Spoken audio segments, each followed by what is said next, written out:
Welcome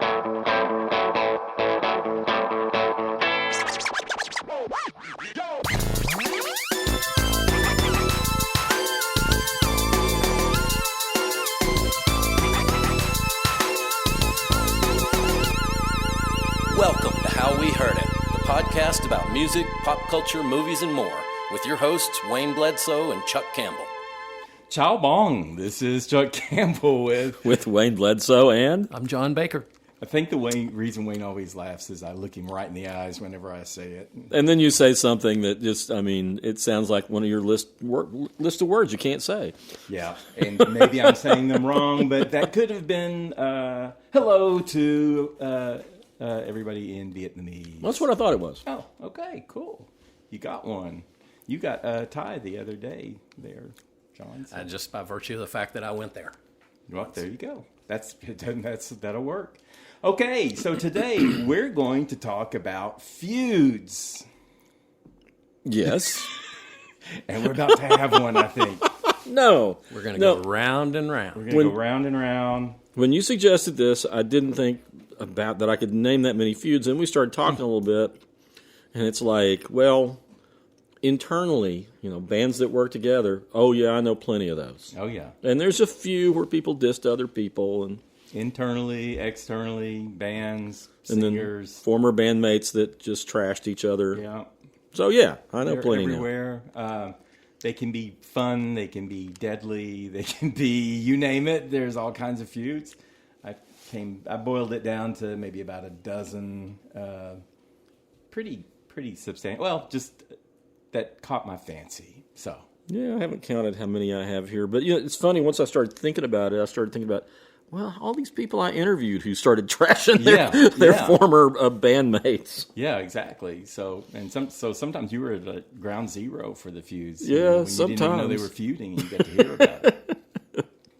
Well, I have to start with one just to get it going because we mentioned this a few months ago, or I did when we were talking about artists who were gone too soon, who died too young. And so I don't want to go into all the details again, but it's Tupac Shakur versus Notorious B.I.G. Right. I don't know if there's been any more seismic feud than that one. Not just because they both ended up dead, but that has something to do with it. But of course, Tupac and Notorious B.I.G., they were friends in New York City. Tupac was from East Harlem, and Notorious B.I.G. was from Brooklyn. And Tupac ended up with Death Row Records, and he ended up moving to California when he was, I guess, a teenager or whatever. And Biggie, he stayed in New York, and he was with Bad Boy Records. This was kind of at the advent of gangsta rap. They both played with gangsta rap. They both had criminal, records or whatever, but neither of them was technically, I don't think, an actual gangster. Right. But they started throwing barbs back and forth. And in, in 1994, Tupac was shot 5 times in a New York studio. And he thought that Biggie had something to do with it. That was never proven one way or the other. Again, they exchanged barbs. Of course, Tupac was the leader of... So that didn't kill Tupac? No, that didn't. That just pissed him off. That was just a preview. That just pissed him off. Yeah, that just made him mad. But but Tupac was like the leader of West Coast rap, and Biggie was the leader of East Coast rap, and so it was like a big movement, and both of them were pioneers.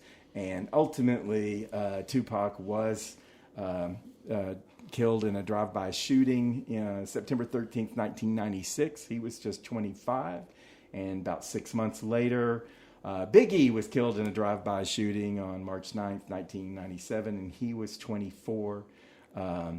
So, like I said, I went through this already. We don't have to dwell on it, but I couldn't just ignore that one because it's so big on... And least people died. As far as my career goes and the people I've covered and written about, that was definitely the biggest feud. Well, I can relate to this because there are stories from my family. We're in Appalachia. Right. And, yes, my family had a feud. Oh, really? Like the Hatfields and the McCoys? Y'all had it was the Buckners and the Wagners. The Buckners and the Wagners. Is it? Whose side were you on? The Buckners are my family. They're the good guys. Yeah, well, yeah, they're the good guys. Nobody's a good guy in this. They like hid behind tombstones when the other families were in church and shot at them when they came out of church. The Buckners did? I think it was the Buckners. That doesn't sound like the good guys, but well, I think they probably both did that sort of thing. But it's just when I found that out as a kid, it's like, wow, we really are like these hillbilly stereotypes. Well, we can be. When you were doing these feuds, did you find yourself? I found myself on one side or the other, like every time, like everyone I read. I was sort of the opposite. Most of the time I thought, yeah, they both made a lot of mistakes here. I mean, I think about one of the big ones is Robbie Robertson versus the rest of the members of the band. Okay. Because he wanted to... Was that one of yours, John? No. Okay, good. Robbie wanted to move on and do other things, and the rest of the band was not done doing other things because they needed the money. Mm-hmm. And he'd written most of the songs and taken songwriting credit, even though they felt like they deserved some songwriting credit on a lot of the songs. Well, so he was all set and ready to throw in the towel, and they needed money. Right. I can see both sides of that. Yeah. And I mean, and he also was the one who wasn't all drugged up and drunk all the time. That makes a difference. And he also, I think he bought people songwriting credits and stuff, and they resented that once they sobered up and realized that he'd been very smart. So I see both sides of it. I mean, how did that resolve? I mean, did he? He finally went. Levon Helm was the one who really, really was angry with him. They were the two powerhouses in that band, even though everybody in that band was talented. But Levon wouldn't talk to him for years. And in fact, when I think Richard Manuel died, Levon wouldn't go in because Robbie Robertson was there. He wouldn't go into the funeral. But, did you ever see that documentary about Levon? Yeah.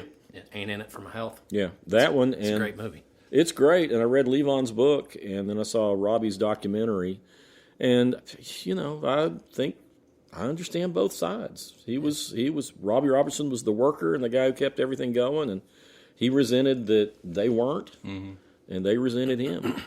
So, but he apparently, as Levon was when he was on his deathbed, they let Robbie go in, and supposedly they resolved their differences. But I just wonder if Levon was out of it and Robbie just said what he wanted to say and moved on. Could have been.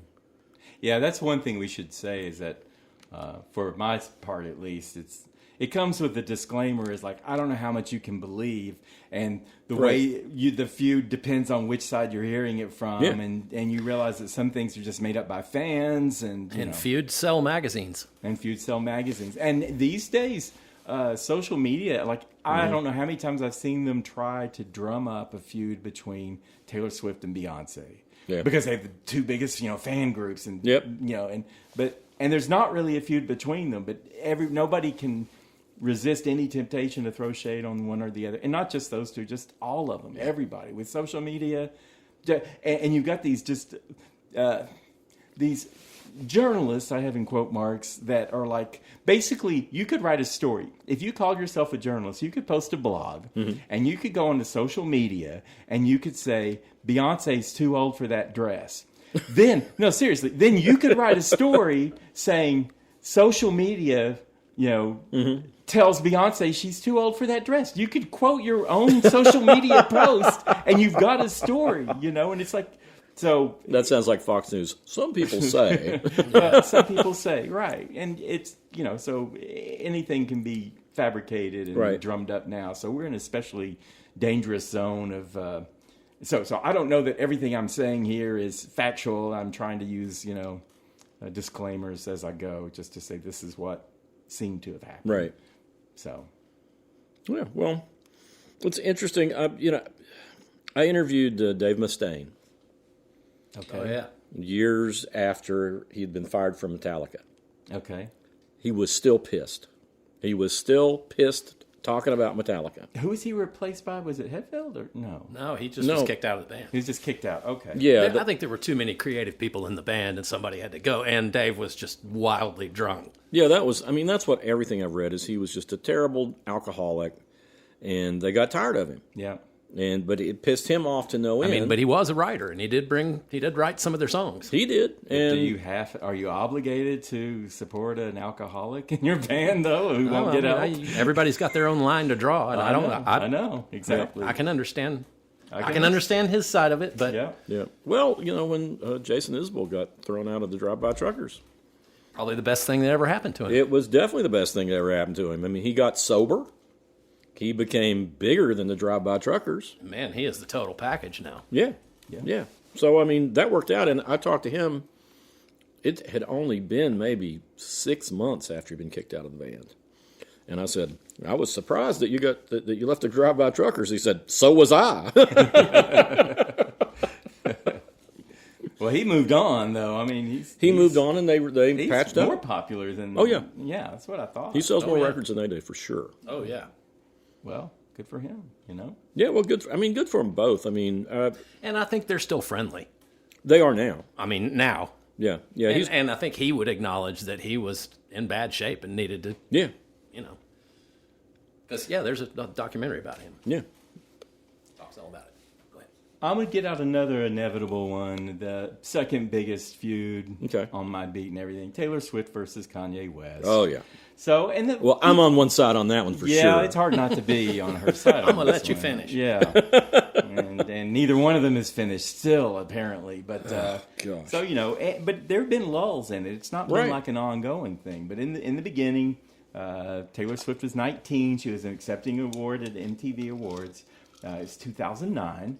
And as everybody knows, West jumped on stage. West, 32 years old, so considerably older.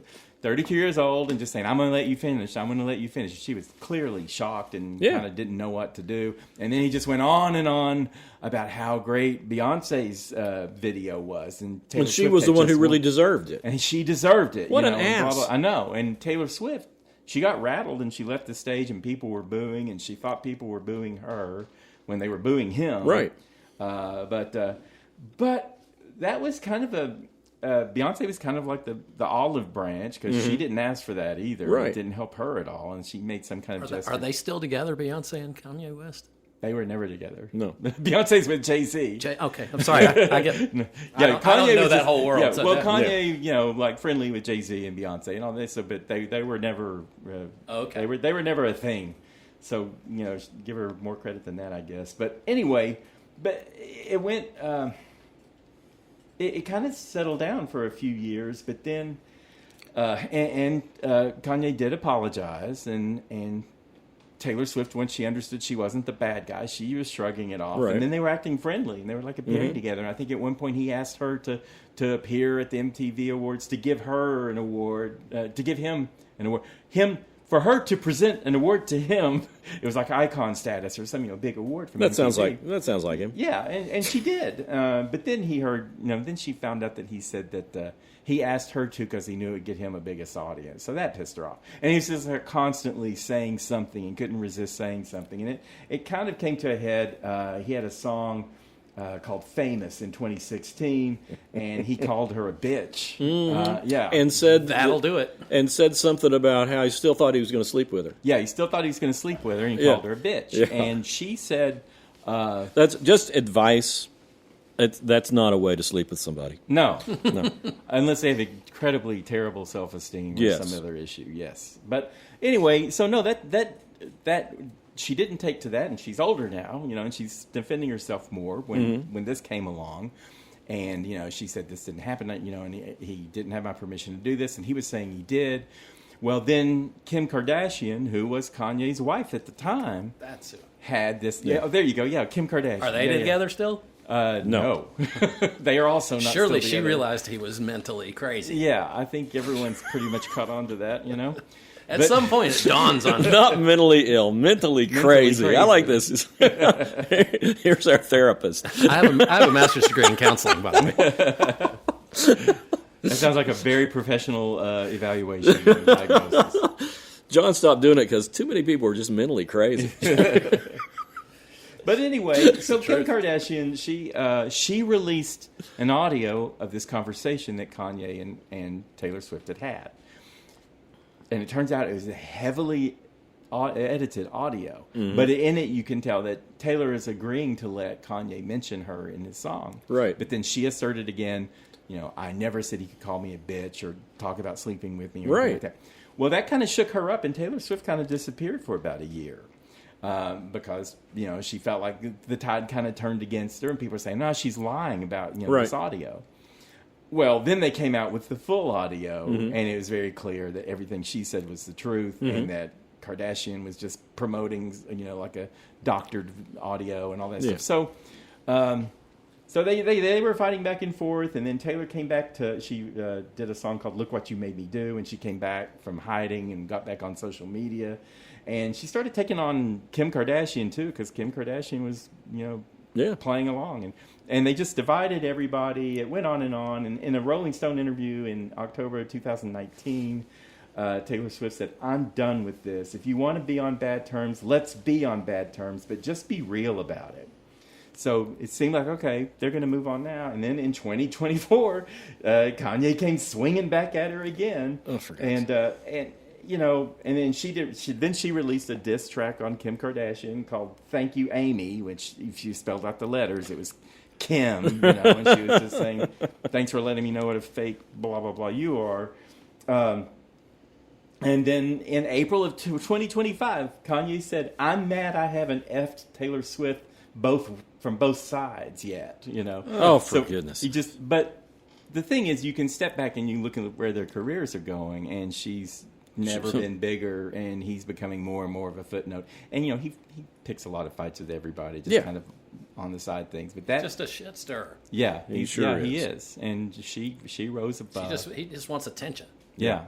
But I want to throw this other one out. This is another kind of feud you could have. Mm-hmm. This is Taylor Swift and Katy Perry. Okay. Right. So in 2014, Katy Perry, they were friends. They were both pop stars, ascendant pop stars in the early 2010s. What's their age difference? I think Katie's maybe 4 or 5 years older than Taylor. Not a whole lot older. I think she's about 40 or 41 now, and Taylor Swift's like 35. Anyway. They were friends. They were both pop stars. They were both doing well. Katy Perry was having a lot more hits than she got to, and Taylor Swift was just getting stronger. But Katy Perry hired 3 of Taylor Swift's backup dancers from her tour to go on Katy Perry's tour. Now, I don't know if these backup dancers were actively touring with Taylor Swift or not at that point, but Taylor Swift was offended and mad, and I guess she had to get new dancers or whatever.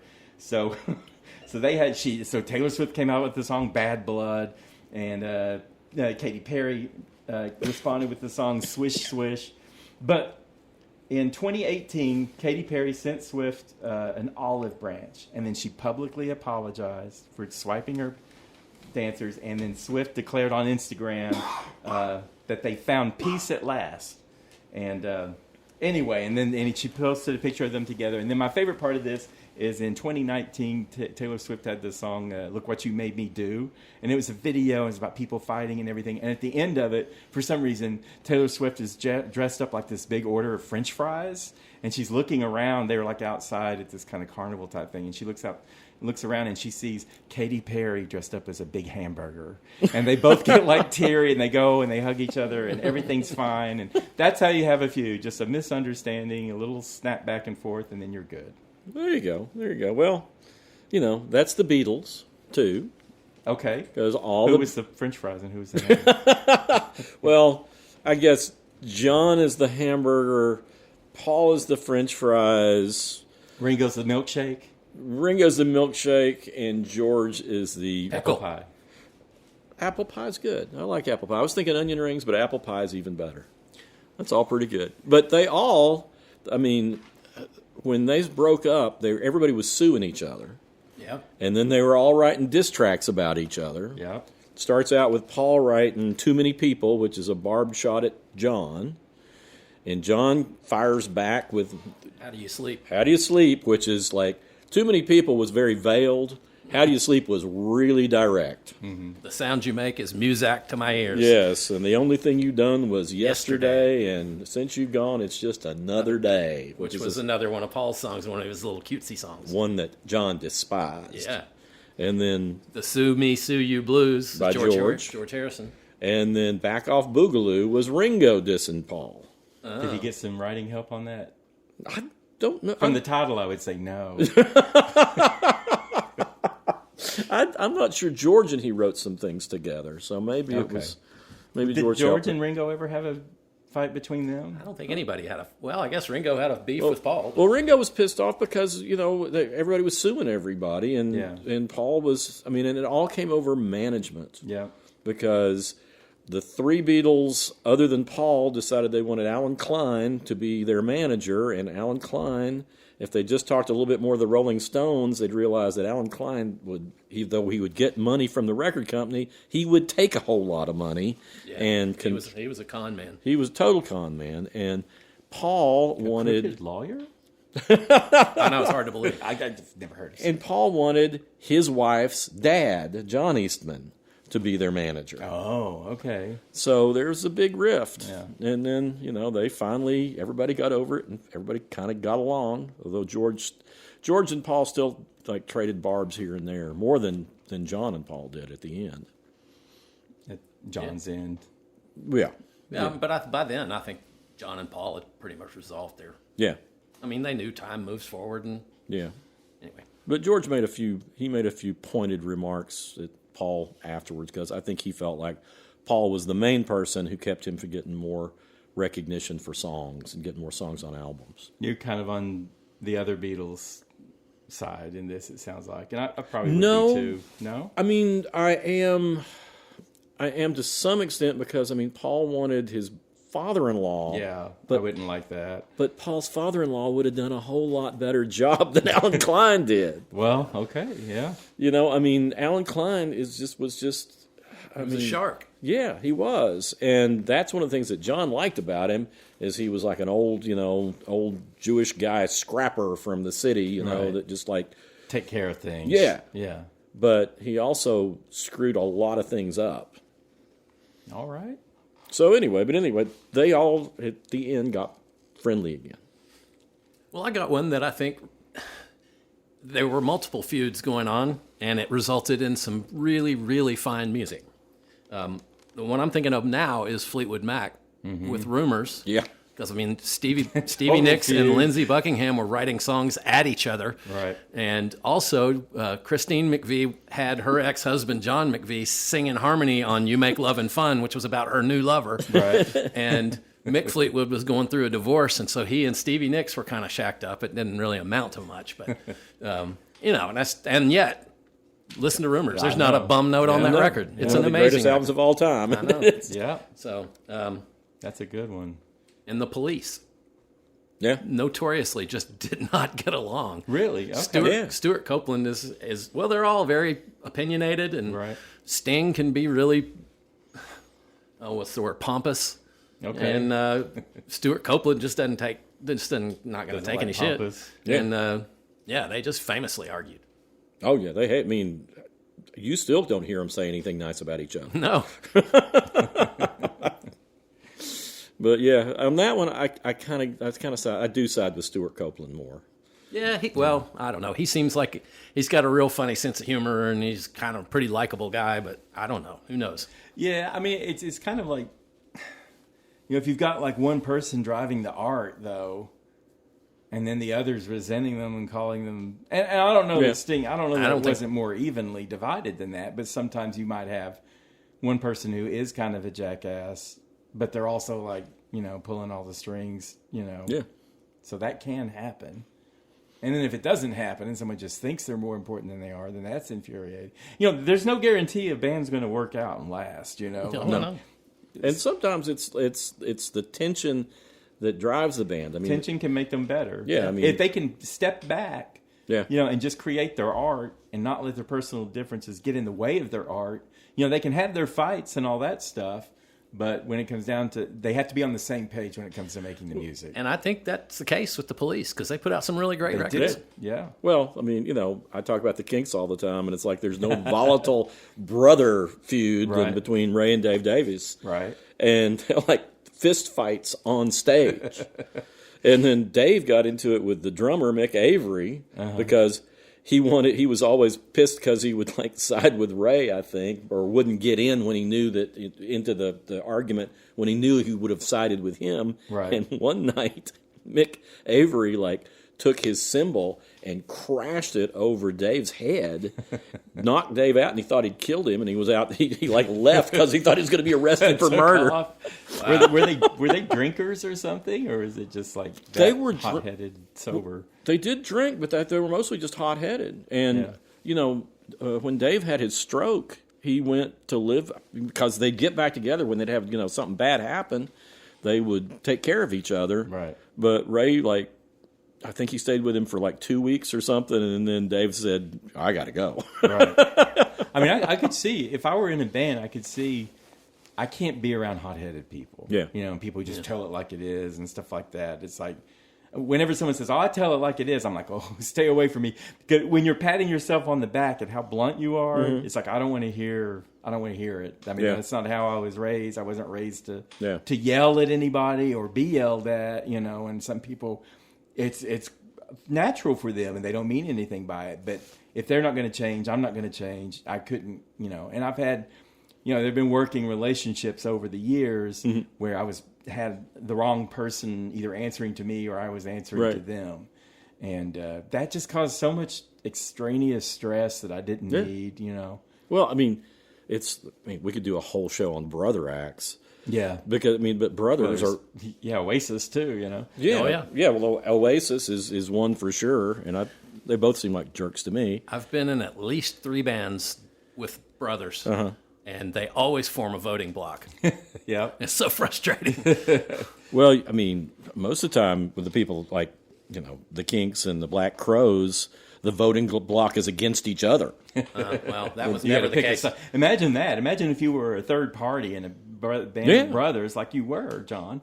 And it's like, if they fight all the time and you're always having to pick sides? I didn't have that. It was always that they were together on everything. No, which is frustrating for me. Oh, yeah. Right. Well, the volatile ones, I mean, we have a mutual friend, Steve Gorman, or Dave Gorman, whose brother Steve was the original drummer in the Black Crowes. Mm-hmm. And Dave was roommates with Chris Robinson, the singer in the Black Crowes. Right. And Rich Robinson, of course, is the guitarist. And Chris and Rich were like always like at each other's throats, apparently, from early on. Yeah. And, they wrote songs together and, So band of brothers, maybe not a great term. Not a great term for music. brothers. Well, look at the Everly Brothers. I mean, they had Don was drinking one night and Phil was mad in 1973 at Knott's Berry Farm, and Phil says this band was over 10 years ago and threw his guitar down on the ground and walked out. And they didn't. I don't think they talked to each other for 10 years. Wow. But I think it was 20 years before they got back together and recorded an album at the insistence of Paul McCartney. Well, I've got one, probably the biggest rivalry of the last couple of years, and that's Drake versus Kendrick Lamar. Oh, yeah. Now, these two were pretty much on the same team. They're kind of friends. They had like a bit of a friendly rivalry for the longest time, and then it really blew up in spring of 2024. And then they started doing back and forth diss tracks, and it got worse and worse throughout 2024 up into 2025. Basically, Drake started it, I think, because he accused Kendrick Lamar of domestic abuse, and he said that Lamar's collaborator was actually the father of Kendrick's second son. So, and at that point, they were no longer joking and saying it was all in good fun. And so, of course, Kendrick came back with the track Family Matters. No, that was Family Matters was by Drake. I'm sorry. But Lamar hit back on Drake and accused him of sexual predation, which included sexual trafficking, and having a secret second son. And that was on his song Meet the Grahams. Mm-hmm. And Graham is Drake's actual last name. Then Kendrick came out with Not Like Us. And this... Mm-hmm. And this was like the next day. These were happening like bang, bang, bang. Like every day, people are like, what's happening now? What's happening now? And with Not Like Us, it was kind of the stake to the heart because Lamar accused Drake of pedophilia. Drake did respond the next day. He had a song called The Heart Part 6, where he was denying Lamar's allegations, and he said that his team fed Lamar's group the lie about him even having a second son. So he's trying to take championship on that. But he was mortally wounded at that point. And I think people were kind of finally saying, okay, Kendrick Lamar, hit home. So Drake then went and he has sued Universal Music Group, saying Not Like Us is defamatory. And that's pretty unusual for a diss track, for them to say that's defamatory. And as far as I can tell, it's still not been resolved, and it could be a trial as soon as 2026. And then to further Kendrick Lamar and all this, he then went on to perform Not Like Us at the Super Bowl. And he won 5 Grammys for that song, including Song of the Year. So Drake really went, he took on the wrong one to take on that time. He sure did. But that's one of those, it's like, it's just they kept upping the stakes at how far they would go, Yeah. I don't think anything really compares with that on feuds. I mean, as far as for us to enjoy it. I mean, yeah. People they were eating it up, and it was just like this thrill-seeking ride. Everybody eating their popcorn and waiting for the next song, and they were coming out day after day, and they were just going at each other, and Kendrick just kind of outmaneuvered Drake. I mean, they're both hugely successful. They'll both be fine. I don't know what the lawsuit's going to do, but anyway, that's a pretty vicious one. You want to do our Zappa stories? Yeah, let's. Yeah, you go ahead. Well, I was going to say Frank Zappa and Lou Reed. They were on the same label. The Velvet Underground and Frank Zappa were both on Verve Forecast Records back in the 60s. And I am not sure what... I think they both kind of resented the other, but I think it was Zappa who made the first comment and said something about Lou Reed, making lame rock and roll, and Lou Reed said something about how it was like Zappa was pretentious, right. And that's basically pretentious junk, and it kept going on. I remember Dweezil Zappa, he was like That's Frank Zappa's son. Yeah, he was a guest host on MTV when Lou Reed's song "The Original Rapper" came out, and they played the video for it, and Dweezil says, "With containing the worst guitar solo I've ever heard." So it kept going. Yeah, and when Frank Zappa was inducted posthumously into the Rock and Roll Hall of Fame, they had Lou Reed read his induction. Really? Well, that's the thing about these feuds is that, one, we're just getting the spiciest part of it. And a lot of times they resolve things. A lot of times they become closer than they were before the feud. And, of course, a lot of times the feuds are way exaggerated. So something like that, it's kind of like, Taylor Swift presenting Kanye West with the award. It's like, what? Why? Why her of all people? Well, with this, it was like, I thought it was kind of disrespectful to Zappa because I don't think that they had resolved their differences. Okay. And it's Lou just Reed, hard to know, though, Well, Lou Reed got up and said something about, I know he did like my music. And, he said nice things about said, nope.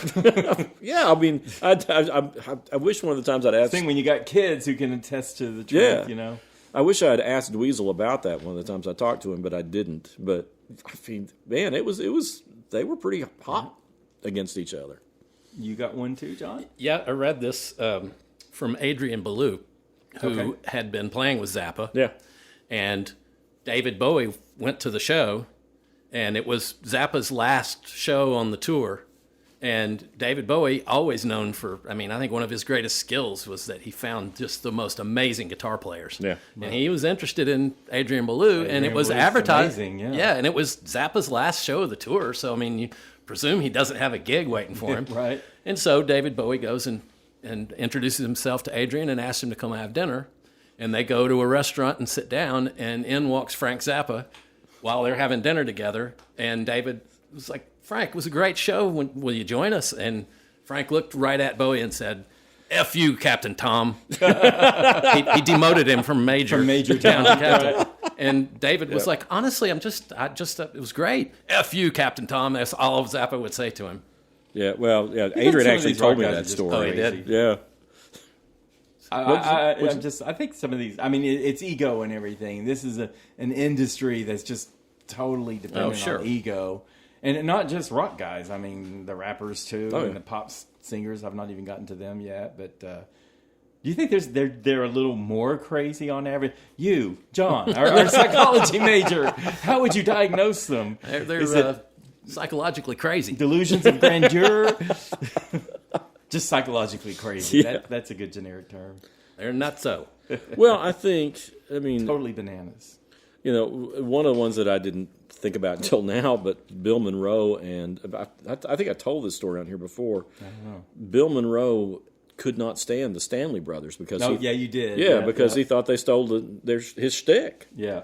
And he never forgave them. And you didn't know it when you interviewed him, right? Or did no, you? I knew it, but I thought it had been like 50 you thought years. He'd gotten over it, and I mean, I thought, he's over this now. So I said, well, what did you think when your music took off and like the Stanley Brothers were doing it? And it's like, and man, he like went from. I mean, he was never Mr. Sunshine. He had a handler with him or something. Yeah, right? he had who had to like tell him to move on. No, it wasn't the handler. I mean, he started get bad, and Ricky Skaggs and I have had our disagreements over subjects, but Ricky absolutely saved me because he went by and he said, "Well, Bill, we're all done with that now, aren't we?"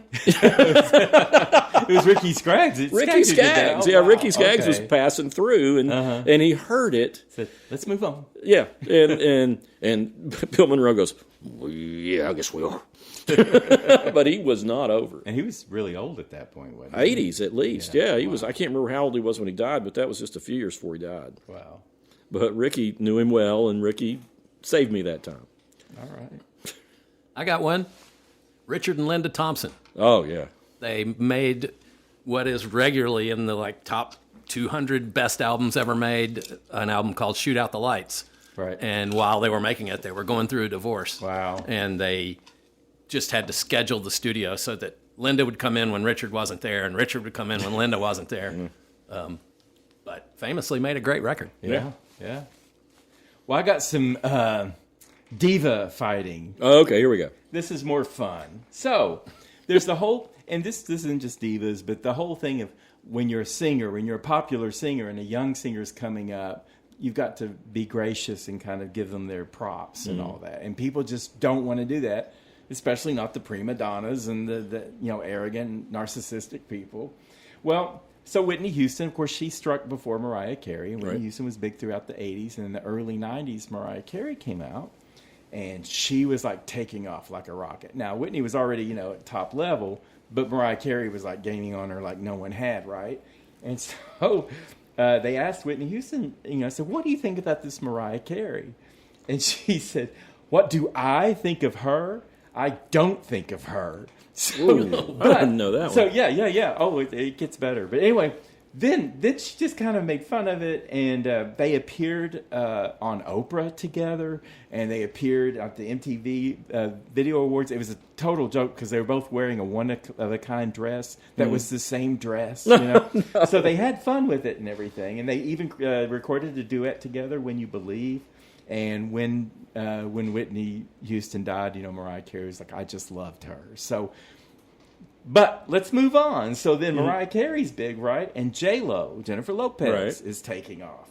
And they asked Mariah Carey what they thought of J-Lo, and she said, I don't know her. But then she backtracked and she said she would totally like to meet her and that she's talented and everything. But then later down the road, they asked her, and she said, I still don't know her.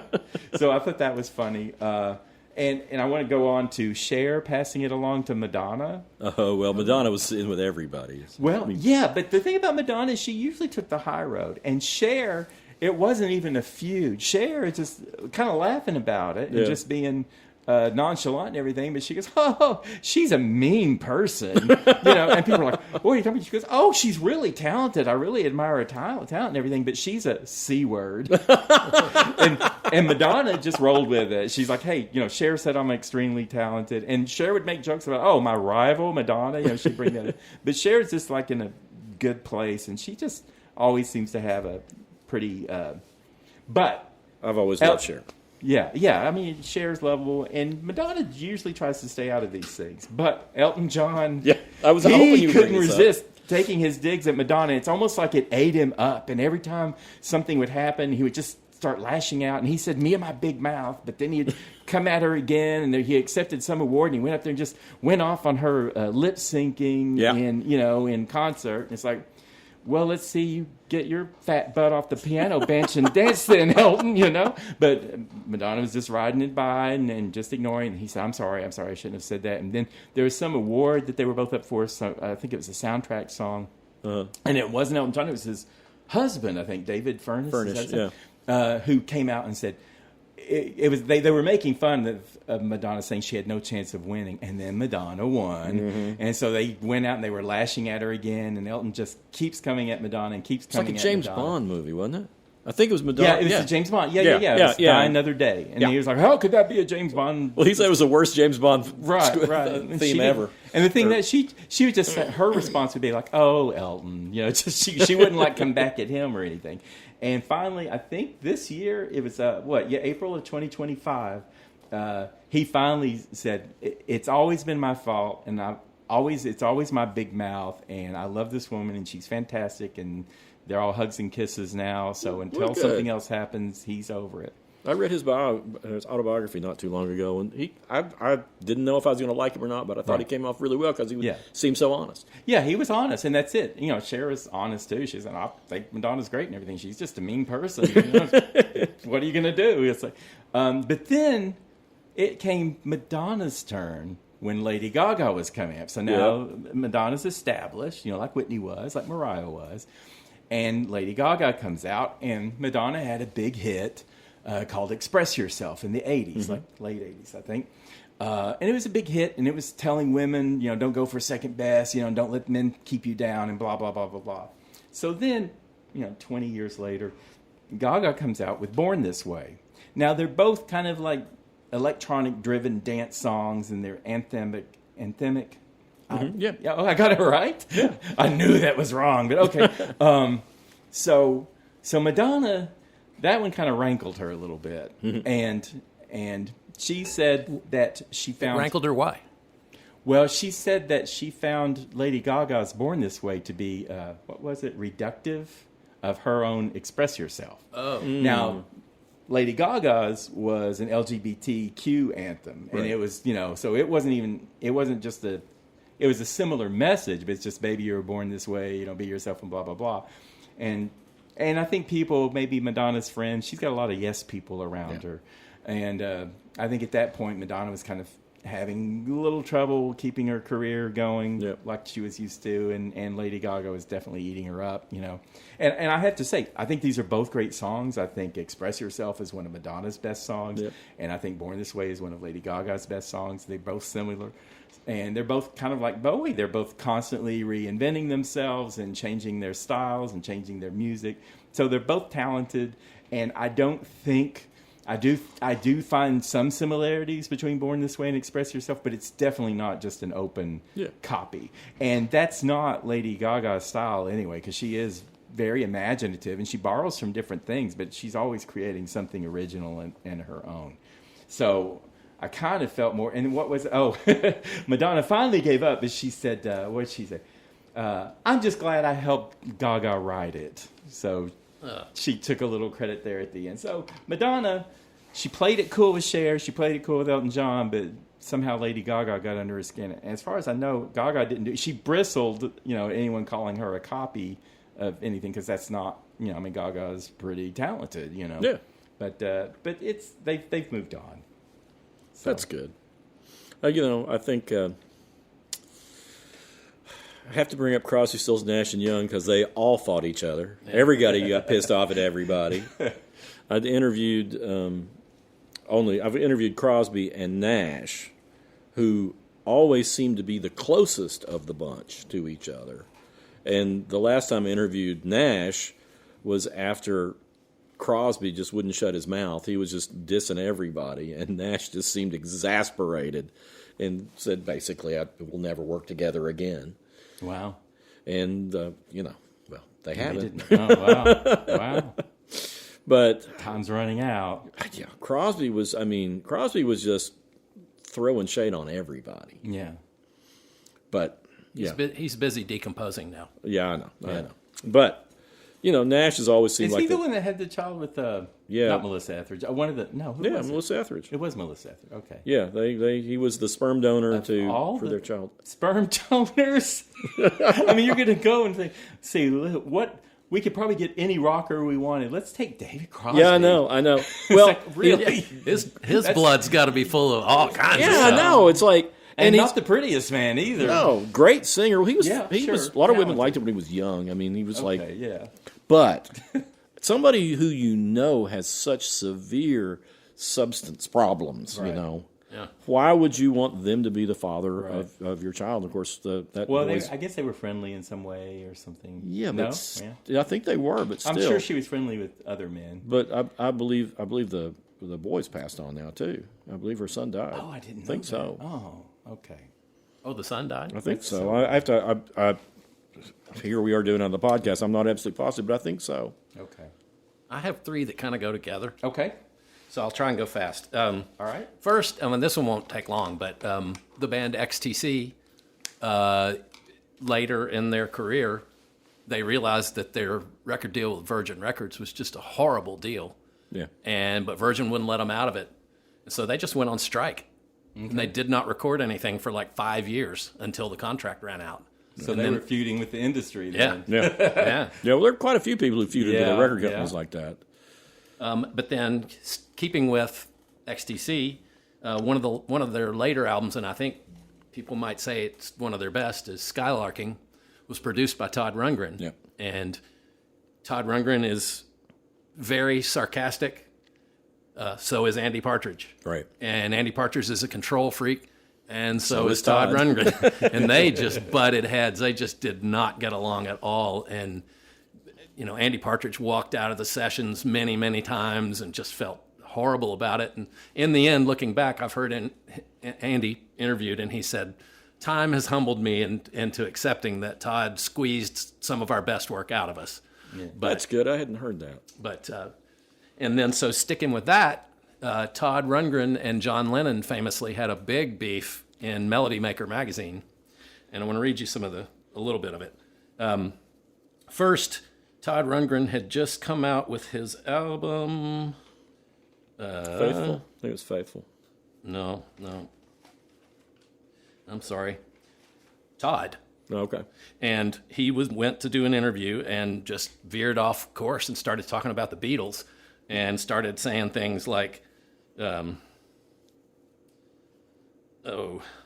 he's an important figure, sure, talking about Lennon. He's an important figure, sure, but so was Richard Nixon. Nixon was just like another generation's John Lennon. Like the Beatles had no other style than being the Beatles, so the Nas used to do like heavy rock and these light ballads and complex ballads. So Lennon wrote back a letter. He addressed it to Sod Runtelstuntel. Yeah. And then every time he starts off, Dear Todd, I like some of your work, including this song. And I said, I've never claimed to be a revolutionary, but I'm allowed to sing about anything, right? And he said, I guess we're all looking for attention, Rod. Do you really think I don't know how to do it without revolution? I could dye my hair green and pink for a start, which is what Todd Rundgren had done. Right. I don't represent anyone but myself. It sounds like I represented something to you, or you wouldn't be so violent toward me. Your dad, perhaps? Well, this is around the time of somewhere in New York City where Lennon was writing completely political songs, and I think, and it was probably his worst album, other than the experimental stuff that he did. Yeah. So that's where Todd Rundgren was probably coming from on this. In the end, he calls him God. But in the end, he just said, no, but however much you hurt me, darling, I'll always love you. And, and Rundgren owed tons to the Beatles. His style, totally. Yes. So, but I interviewed Todd Rundgren, and he was a very likable guy. I think he probably has a pretty huge ego, but, he's got it for pretty good reason. I mean, he's written some really great stuff. Yeah. Yeah, but I think a lot of people were dissing Lennon when he released that album. Yeah, well, I can understand that. Yeah. I got a couple of quick ones with big feuds. Of course, this is going to be a big feud, but Axl Rose and Kurt Cobain. Yeah. Guns N' Roses, they were the big, what are we calling them, hair metal? What are we even calling that now? Yeah, well, it's... Hard rock. Yeah. Yeah. But it was that style of hard rock where, and then, of course, Nirvana, the kings of grunge, coming up after Guns N' Roses. And Nirvana was going to open for Guns N' Roses, I think, at one point. But everything that Axl Rose was and stood for was something Kurt Cobain was against. Right. And he hated the corporate rock stuff, and he hated their morals, and he thought they were sexist and all that stuff. And Axl was trying to, open the door and let's tour together and blah, blah. And Kurt was just having big problems with it because it was morally everything he was against, and he didn't really want to be paired with Guns N' Roses. I guess they were on the same label or some crap like that. Yeah, I think they were. I think they're both on Geffen. But, and at one point Kurt Cobain said, Guns N' Roses has absolutely nothing to say. And then he came back with Rebellion is standing up to people like Guns N' Roses. So, that was... I'm on Kurt's side. Yeah, me too. I feel that. I love Welcome to the Jungle, but I get that. And the other one is the Michael Jackson versus Prince. Now, that was an interesting one. These two guys, they were the same age. They were born in 1958, just a few months apart. And Michael Jackson, of course, he got started as a child, so he was bigger than Prince before Prince was. And they were both two of the 3 or 4 biggest stars of the 80s. And two of the most competitive musicians ever. They were competitive. They did different styles of music. And I think they triggered something in each other because I think Prince was just embraced by critics. Universal praise for everything he did, every burp in the microphone or whatever he did. And Michael Jackson, though he was popular, didn't quite get that level of praise, especially from the serious critics. Meanwhile, Michael Jackson was the biggest selling artist, and he was mopping the floor with Prince as far as sales went, even though Prince was big. They were both respected critically. They were both huge stars, but I think Prince thought he should have had some of that fan base that Michael Jackson had, and Michael Jackson probably thought he should have had some of the critical acclaim that Prince had. So that was a problem. But they got together. They were around each other a lot, and then Prince turned down Michael Jackson to be on We Are the World. Smart move, right? That was in 1986. And he also refused to collaborate with Michael Jackson on his Bad album. Yeah. So that's kind of a little more personal, I guess, but whatever. I think in Prince's case, he wanted to be the top dog in charge. He didn't want to be collaborating with, But Prince, from what I've read, the quotes and everything, Prince was a bit of a bully toward Michael Jackson, even though I understand Prince, and I understand both of these men, you know, where they were coming from. But there was one, they would get together and they'd play basketball or whatever, and they'd play ping pong. Yeah, I remember. I heard there was this infamous ping pong match where Prince drubbed Michael Jackson, and he said he played like Helen Keller. So, and you could just hear Prince saying it. Yeah. So I think they probably didn't have much in common, and they were both big stars, and they tried to at least be amicable, but it was just never meant to be between those two. No, but I mean, of course, I would be on Prince's side, regardless, just because I think Prince was so much better of an artist. I would be on Prince's side about 80%. Yeah. It's the bullying thing. Michael didn't really say nasty things or anything. So I think Michael Jackson bullied people. I don't know if he bullied. He did. I didn't see any evidence that he bullied Prince. Maybe he did. Again, this is all just conjecture, and maybe it didn't happen this way. We're just counting on the press to get things right. Right. Well, I have Simon and Garfunkel. I have that one too. All right. Well, you go ahead. Well, I mean, that one, I didn't realize until I read a bio on Paul Simon that feud started because Art Garfunkel agreed to be in the movie Catch-22. And I've since read that Paul was supposed to be in it, and they cut his part. But I don't know. That wasn't in the book, and I don't know for sure that that's true. But it was supposed to take 3 months out of their schedules, and it wound up taking nearly a year before that movie was done. Right. And Paul was hurt and pissed off, and they have never really recovered from that. And, Art would always say nice things about Paul when I talked to him. I've never talked to Paul. Right. But it just seems like every time they'd try to get together, something would piss somebody off. Yeah. And they got together and they recorded one song that appeared on both of their albums. They were going to record an album together. And they got pissed off at each other and scrapped it. Like Paul took like all of Garfunkel's vocals off of one of the albums and released it as a solo album. Oh, wow. Whose side would you be on with those two? It's hard to tell. I mean, just from my more remote, not that familiar with him, but Paul seems to be like a real level-headed, nice guy.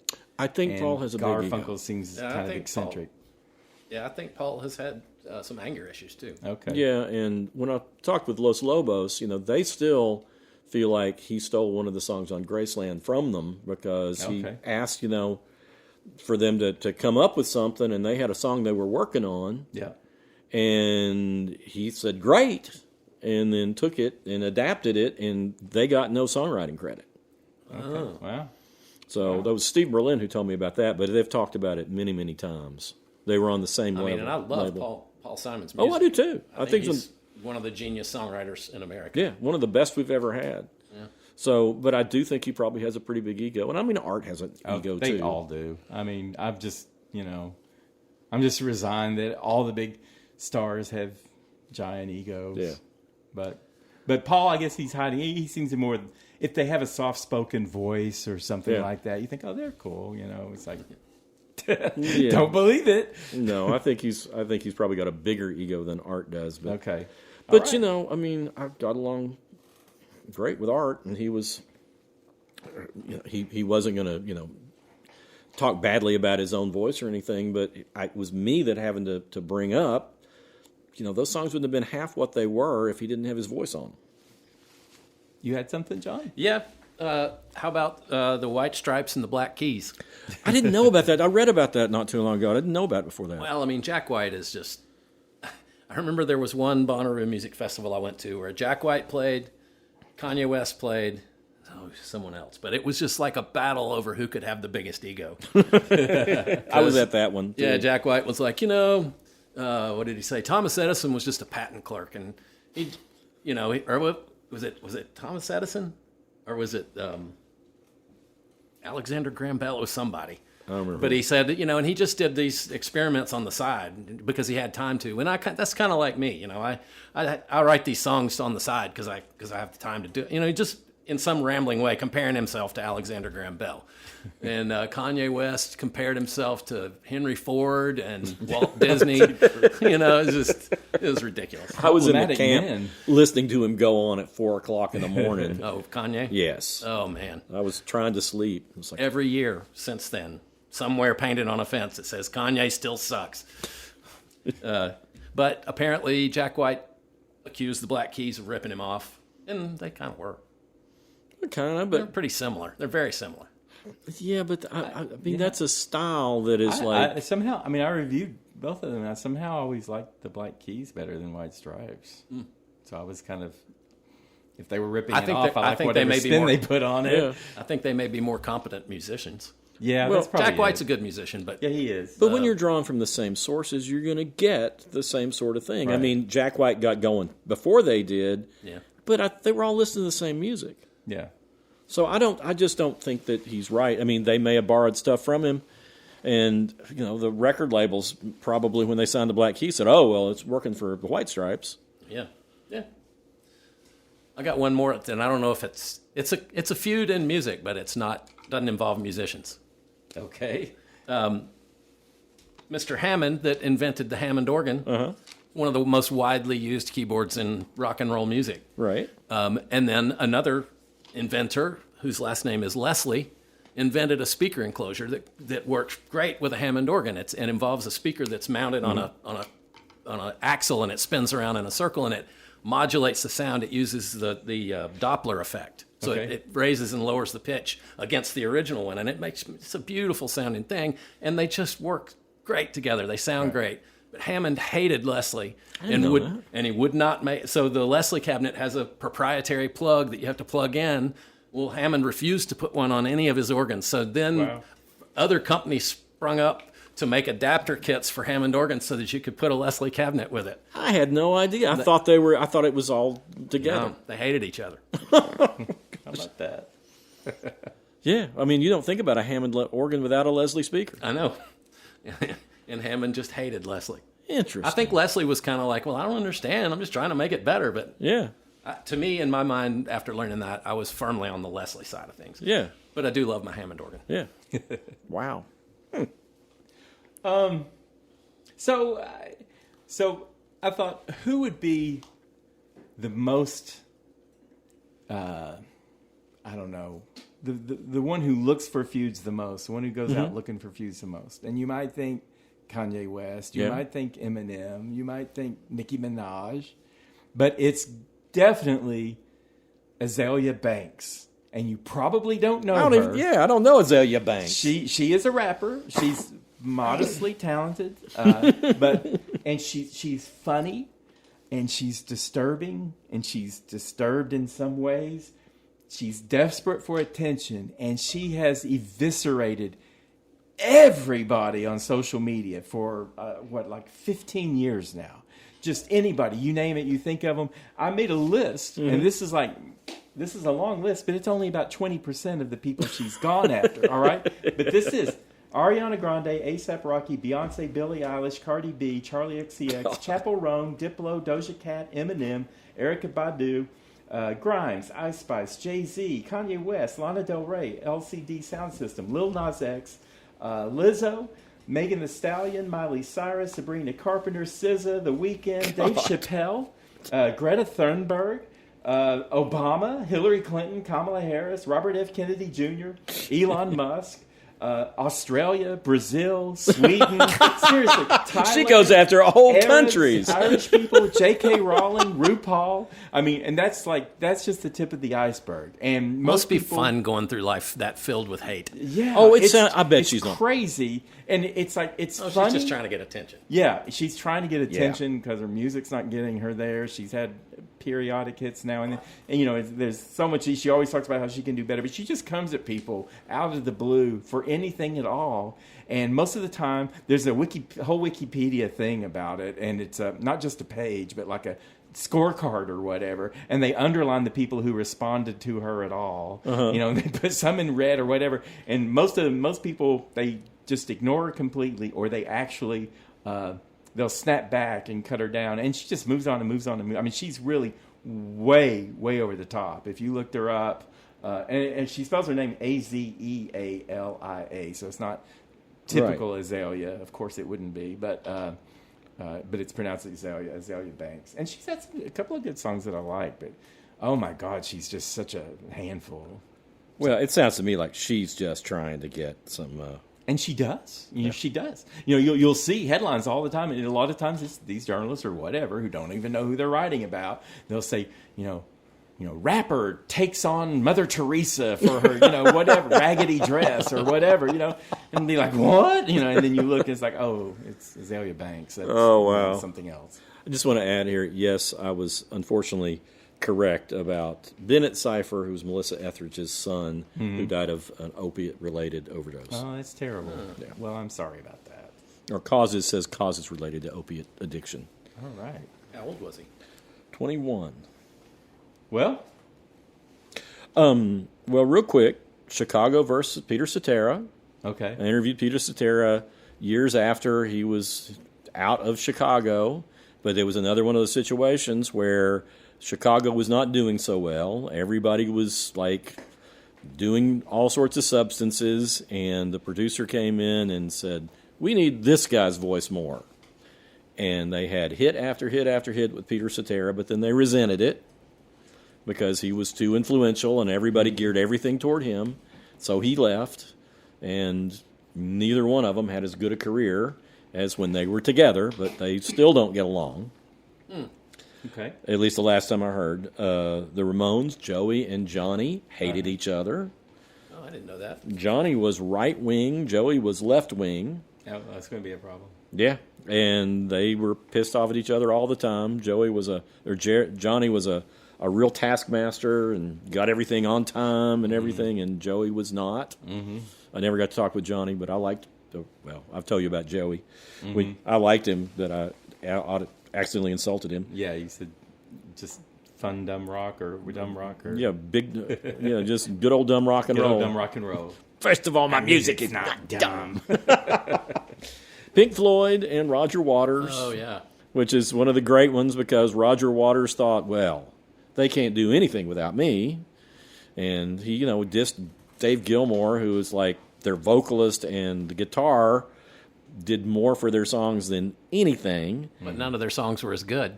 They were not as good, but neither were his. Yeah, I know. I mean, the last Pink Floyd album with him, The Final Cut, is pretty lame, even though The Wall is tremendous. But well, I think The Final Cut was just scraps from the cutting room floor from The Wall. well, that's what I thought too. But I think those songs were written after The Wall was completed. Some of them. Did you ever hear Roger Waters' first solo record, The Pros and Cons of Yeah. Hitchhiking? It's pretty good. It's all right. It's got Eric Clapton playing the lead guitar stuff. Yeah, but I don't think No, it's not. None of them are as good as Pink Floyd when they were all together. no.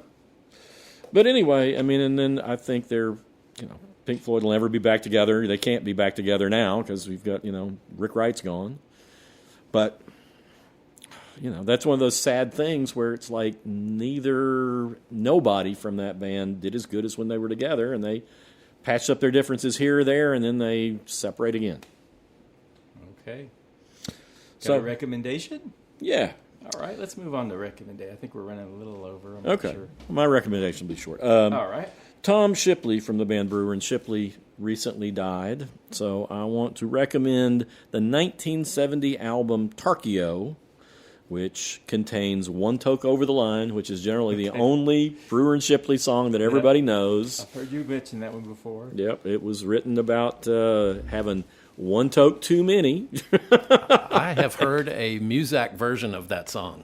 Well, yeah, it was on better than that, John. I mean, and I think we've talked about before, the Lawrence Welk Show. Yeah. We talked about They that. sang it on the Lawrence Welk Show, and like they came They back. didn't know what it was about. No, he said, and here's a modern spiritual. So Brewer and Shipley came back from a European tour, and somebody told them, they did your song on the Lawrence Welk Show. Oh, wow. But the album Tarkio is One Toke Over the Line, of course, is the biggest standout. But it's got a great, beautiful song called Ruby of the Morning. It's got Oh Mommy, I Ain't No Commie, and a lot of great songs. So it's one to check out if all you know of Brewer and Shipley is One Toke Over the Line. They did a lot of great music. All right.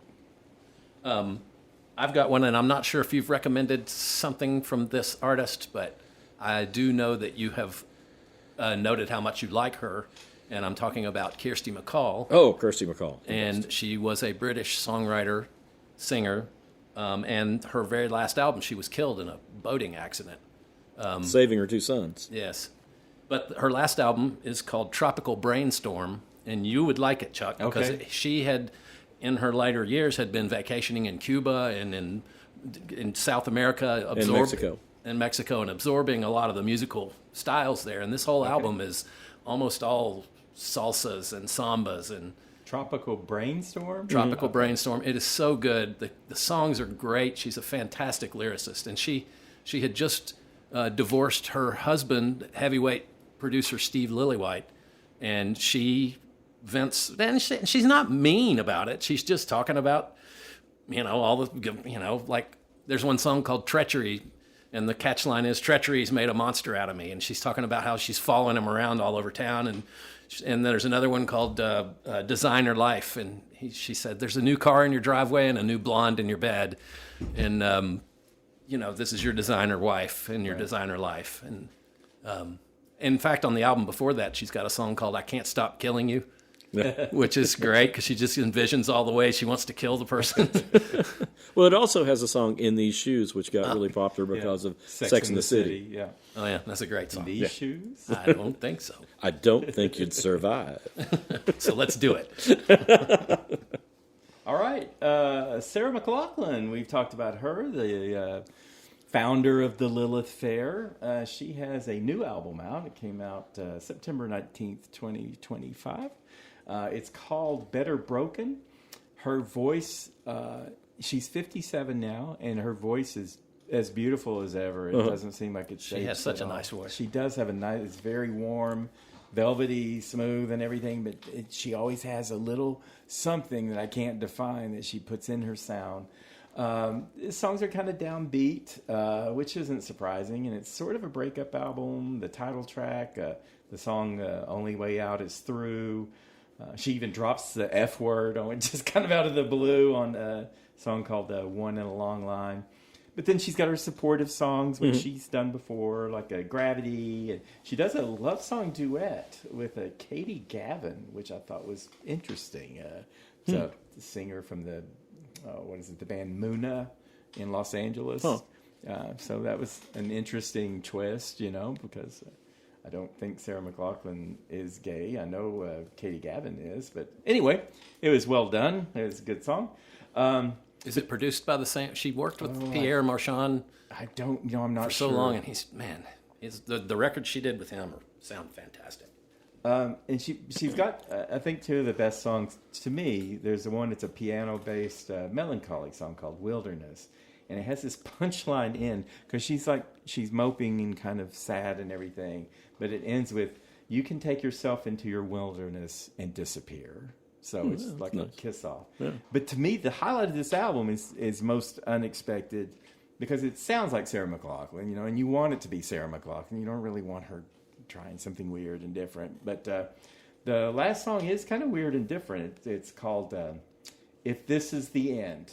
And it's kind of like this startling kind of folkish styled song about an apocalypse and a mass suicide. She's made some political references in this album. She's not happy with how the world is going. And the tension and the hate that's just getting stronger and stronger in this world is weighing in on her. And this one is pretty topical too. But it ends with her lines. We lay ourselves out on our blankets and bury our toes in the sands. We'll go out alone as we entered. Please don't let go of my hand. Oh. So it's just like, ooh, Sarah's. And that's kind of how it ended. Staring into the abyss. Yeah. But I know you guys both like her too. Yeah. You and I, Wayne, we both interviewed her before, and so I'm glad that she still sounds this good. And she's still making good music, and she still has a few surprises. Yeah, cool. Well, I was glad when you talked about interviewing her, how you were thinking she was going to be real diva-ish and everything, and how she's really self-deprecating and nice. And it was one of those. Yeah, she was. It was one of those feud type possibilities, because if you remember, she made a dig at Tori Amos out of the blue, which I didn't expect. I thought, I'm onto something, because Tori Amos has said, when I asked Tori Amos like 6 weeks before I interviewed her, and said, well, can you tell me what the song's about? And Tori Amos is like, I don't like to talk about the meanings of my songs. And so I was like all scared when I was talking to Sarah McLachlan. I thought, I better not talk to her about these songs. I said, well, I know some artists don't like talking about their lyrics. She goes, who doesn't like talking about their lyrics? I said, Tori Amos. And she goes, well, I don't know what Tori Amos would say. And I was like, wow. So that was like a little buzzing. I could have twisted it if I were a yellow journalist and tried to turn it into a feud or something. Huh. But anyway. Well, I want to. This is a very odd movie I'm going to recommend. Okay. From 2007, starring Marianne Faithfull as the title character. Your girl. Irina Palm, and it's spelled Irina, and then palm like the palm of your hand. And the palm of your hand is significant here because. Oh no! And let me tell you, I know I'm trying to figure out how to say this without your list or go around it, but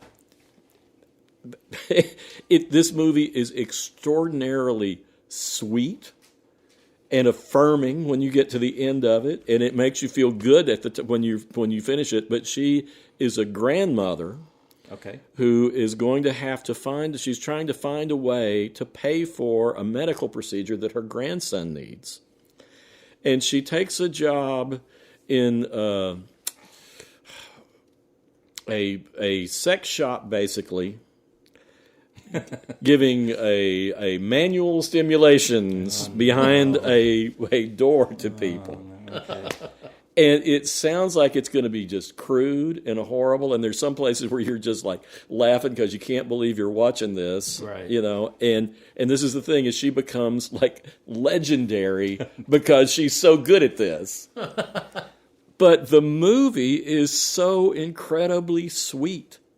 Okay. It is so messed up in that it's like you have this subject that you think this is going to be really filthy and horrible, and there's a real sweetness to this whole thing. And Marianne Faithfull is great in this film.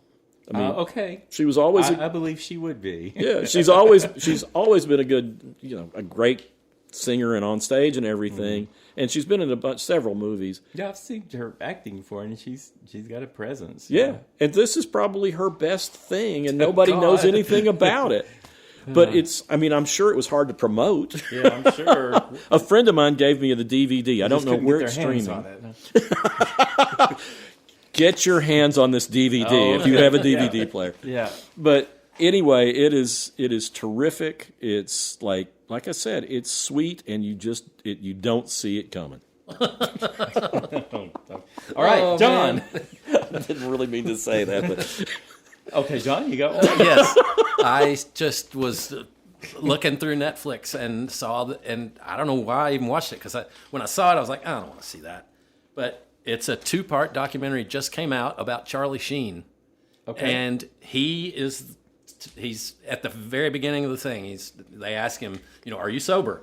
He's like, yes, I am sober. I've been sober for 7 years. And he's very clear-minded. And they interview all kinds of people that associated with him. Sean Penn. They don't interview Emilio Estevez or Martin Sheen, but they're present in the movie, and he sings their praises the whole time.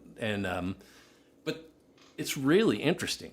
It's very interesting. Some interesting stories on him lately. I'm sure he grew up in an L.A. when it was not a huge, big, glittering movie. Right. It was like a neighborhood, and he was in a neighborhood with Sean Penn and with George Clooney and Laura Dern and Martin Sheen gave him a Super 8 movie camera when they were kids, and so they started making their own movies up.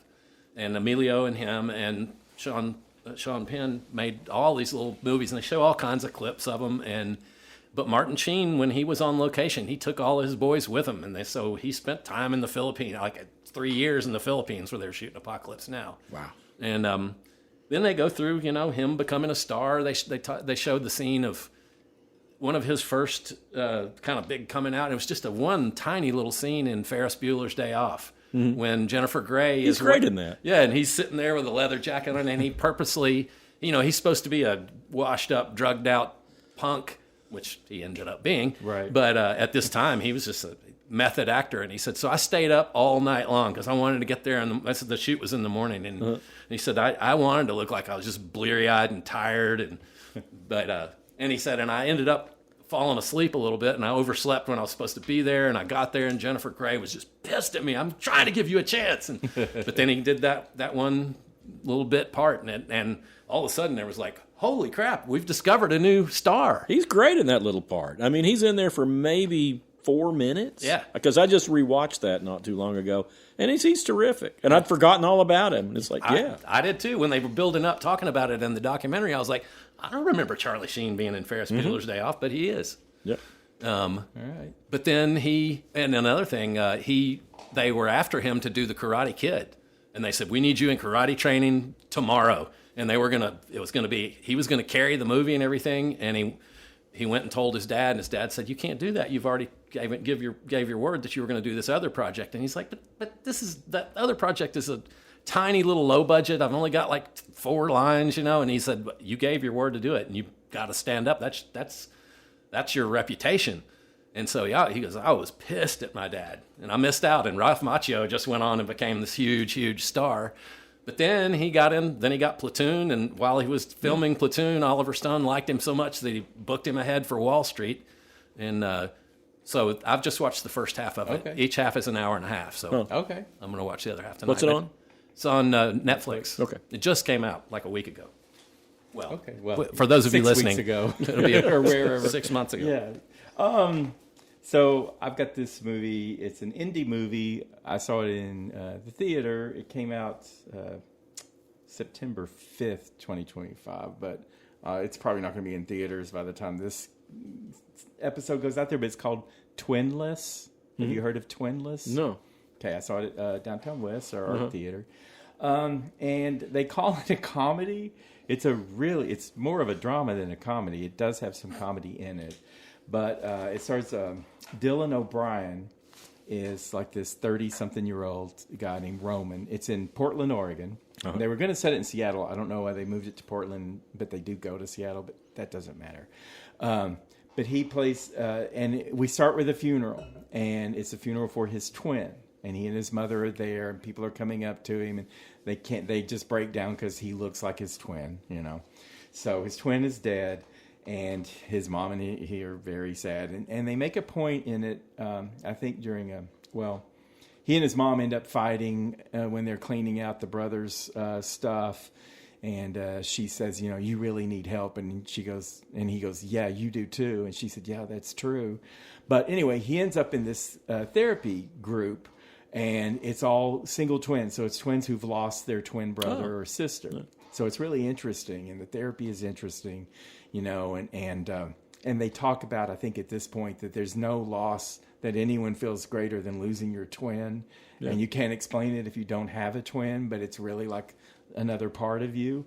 Now I know some twins don't get along and all that stuff, but they were identical twins too. So you know, but while he's sitting there, you know, they're in a circle in a group, and there's a guy sitting across from him who's kind of sad, and that guy is played by James Sweeney, and his name is Dennis. So Dylan O'Brien plays Roman, and this James Sweeney guy plays Dennis. He is also the director and the writer of the film, and they have a little conversation where they're eating something, or he eats it, and Dennis goes to eat it, and he goes, oh, I wouldn't eat that. It tastes like balls. And he goes, oh, I like balls.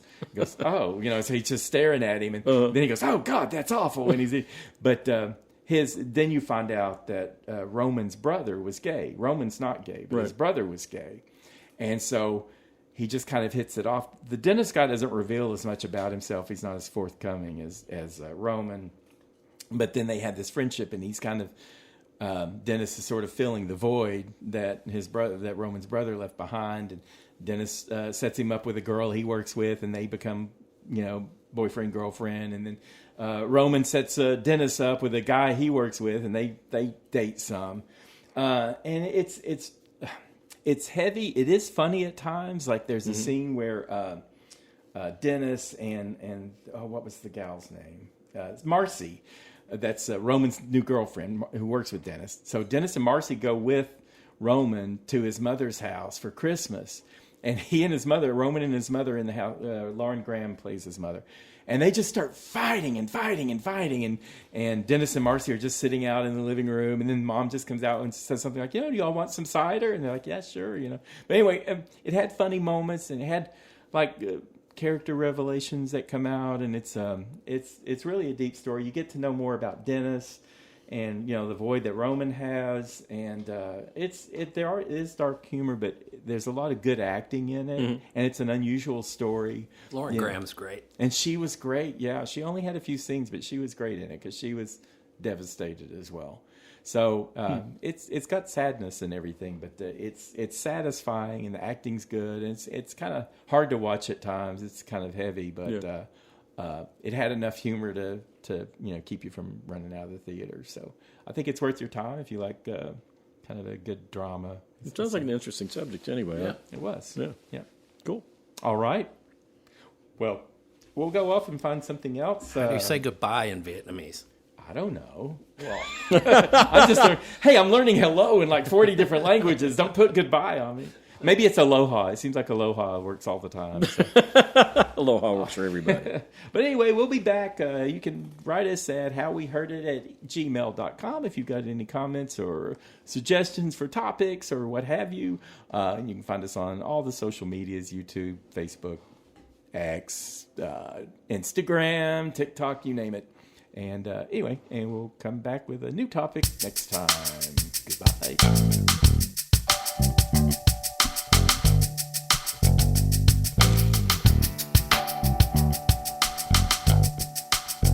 You've been listening to How We Heard It with Chuck Campbell and Wayne Bledsoe, a podcast about music, movies, art, culture, whatever it is that's on their mind. How We Heard It was recorded at the Arbor Studio in Knoxville, Tennessee by me, John Baker. How We Heard It is a Cozy Planet production. If listening to this podcast has given you a burning sensation, then we recommend you sit in a hot tub until your symptoms fade away. If you'd like to reach out to Chuck or Wayne, or even me, you can send an email to howweheardit@gmail.com. So thank you for listening, and come on back and we'll have another episode for you next week.